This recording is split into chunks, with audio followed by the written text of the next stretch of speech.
you see some smooth muscle cells here surrounding it, and an indistinct adventitia on the outside. Okay, so capillaries are, of course, where most of the actual exchange of nutrients and waste takes place. They branch off arteries or other small vessels called metarterioles. So metarterioles are just little short vessels, little short branches off arterioles, and their layer of smooth muscle around them is discontinuous. They have some, but it's not continuous. And they're usually very, very short. You wouldn't have to identify that in a micrograph, maybe in a drawing. We should know what it is, and we'll look at some drawings in a minute. So here's a longitudinal section of a capillary. So it just consists of an endothelial layer. So, of course, here's a nuclei. It's an endothelial nuclei. You can see the cytoplasm pretty clearly, really thin. You see this single file of red blood cells moving through the lumen. On this side, we see some cut and cross section. So here's one cut and cross section, but you can see it's endothelial nucleus. This one down here is sort of nice. Look, it's cut and cross section. You can't see any endothelial nucleus, but look, there's a red blood cell in profile right here.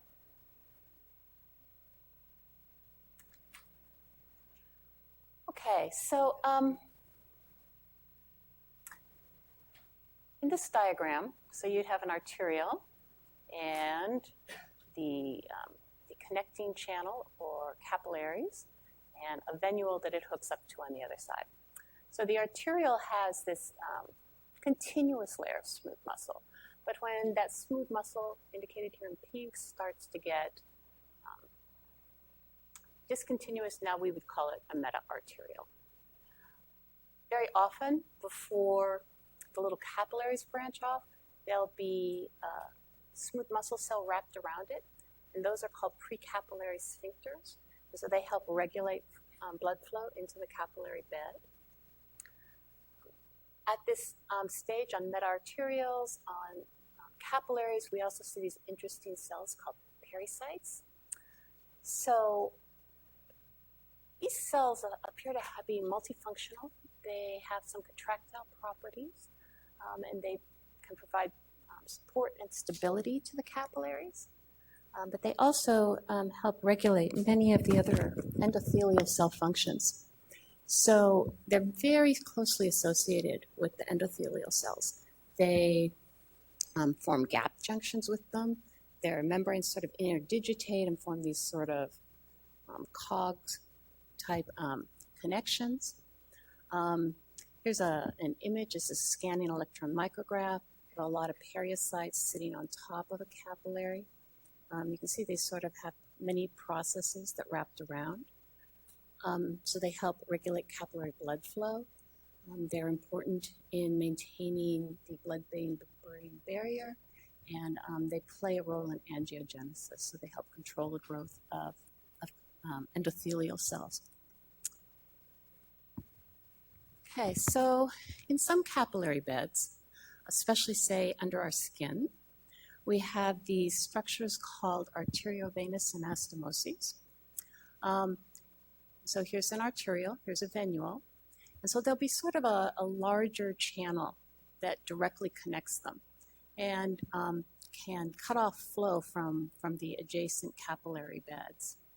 So say those are important in thermal regulation. So say if it's really cold outside and you need to conserve body heat, you might cut off flow to these little capillaries and go directly to the venule so that you don't lose quite as much heat near the surface of your skin. So these connecting vessels, which you can see have some smooth muscle on the arterial side, are called central channels.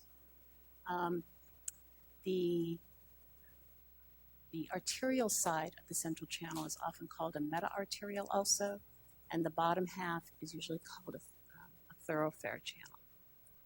So when this capillary bed needs to be bypassed, those smooth muscle cells that are wrapped around where the capillaries branch off can contract and prevent that blood flow into the capillary bed. We have three types of capillaries: continuous, fenestrated, and sinusoidal in different types of the body. Continuous capillaries have very tight junctions between adjacent endothelial cells. They have a few pinocytotic vesicles, which are indicated here, and they have a very continuous basal lamina. They are quite small. Often blood cells can fit through only single file. And we see those in many, many tissues, in the muscle, in the thymus. So in a continuous capillary, the movement of molecules across the capillary is pretty tightly controlled. So fenestrated capillaries we often see in areas where you might need a lot of fluid absorption, like the kidney or the gallbladder. You also see it in endocrine cells, and they actually have holes within the endothelial cells. They have some pinocytotic vessels. They may have some structures called diaphragms that cover the holes that are made from proteins. And finally, the sinusoidal capillaries. So these are usually very big. They have big holes. They have an incomplete or basal lamina. So you often see that in places where you frequently have cells moving across. So say in the bone marrow, right? You're making new blood cells, new immune cells, and you want them to hop right into the bloodstream. So that's a place that you would often see those. I'll just show you an image of that. So here's a continuous capillary coming through skeletal muscle, right? You guys see the striations, peripherally located nuclei. There's the capillary. It's probably an endothelial cell nuclei. And so this is the liver. And so these are sinusoids in the liver, or sinusoidal capillaries. Look at how large they are relative to this. Look at this red blood cell is just sort of lost. Obviously, many could fit inside of it. That's interesting. See that there's some, I guess that's what comes up, doing it on a different version of PowerPoint.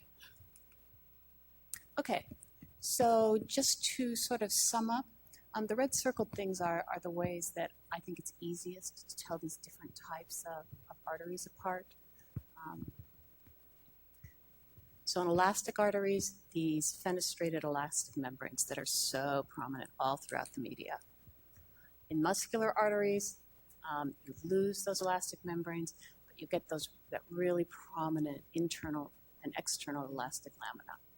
And finally, arterioles, those are pretty easy, right? They're small, and they just have one or two layers of smooth muscle.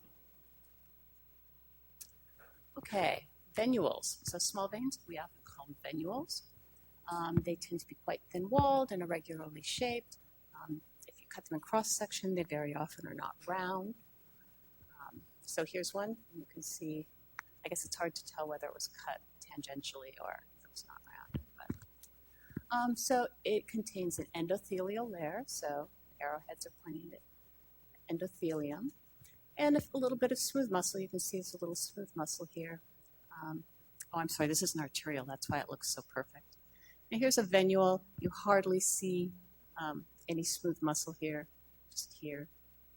There's another venule, a couple smooth muscle cells, endothelium. In comparison with the arteriole, very round, very small lumen.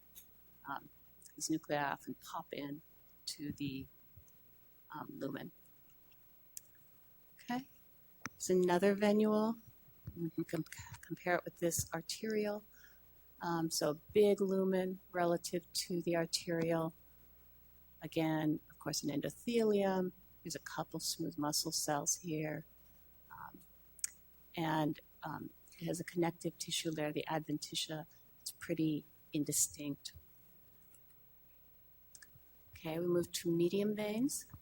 Again, a thin and intima consisting of an endothelium and some subendothelial connective tissue.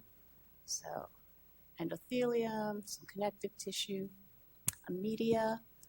There's some smooth muscle cells here, a lot more connective tissue than we see in the medium arteries or the muscular arteries, a lot less smooth muscle. And finally, also the media is quite small. And then the adventitia, that is largely connective tissue. So there are valves usually within veins. So here's a micrograph of a valve. It's a layer of endothelium with a thin underlying layer of connective tissue. It's continuous with the intima.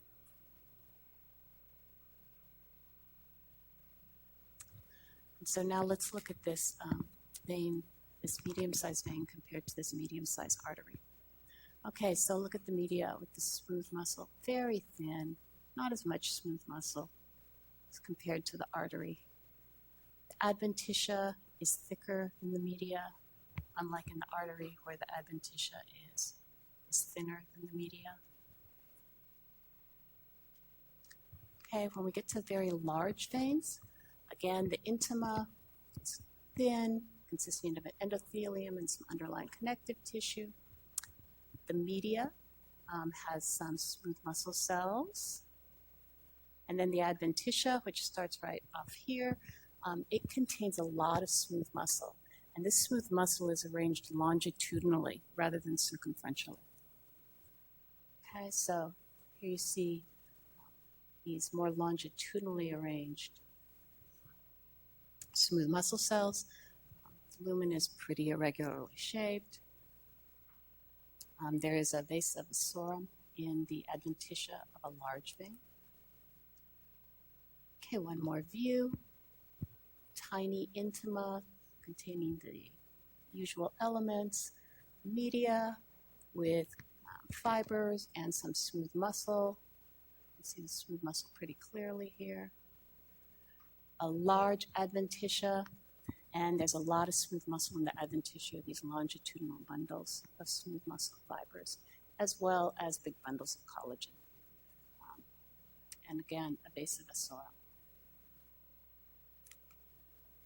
Okay, so how would you distinguish different types of veins? First, if you were to get this question on an exam, you should know the elements when you say, if you just got a question, what vein has smooth muscle in the outer layer, you should know that. But if you were to get a micrograph that you had to identify, it would be very clear and say if it would contain longitudinal bundles in the adventitia, so you would know that it was a large vein. So that's the really distinguishing feature of the large veins. Medium and small veins contain some connective tissue, some smooth muscle in the media, whereas the large veins contain less. Okay, any question on blood vessels before we move on to the lymphatic system? Yeah.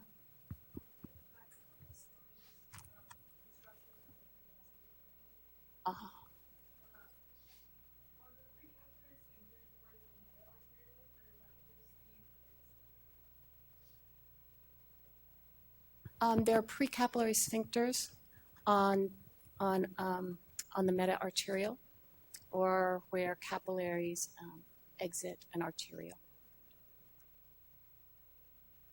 Yeah.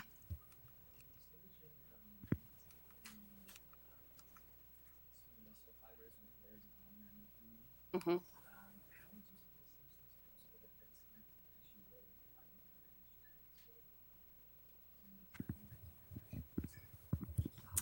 Well, let's look back at that real quick.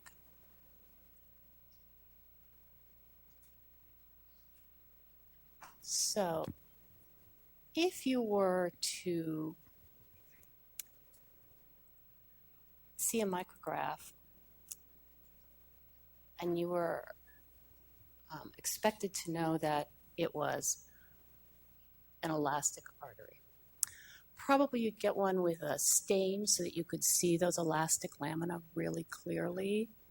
And you could distinguish it from the muscular artery because the internal elastic lamina is so apparent, even at an H&E, on a muscular artery, but it's not on an elastic artery.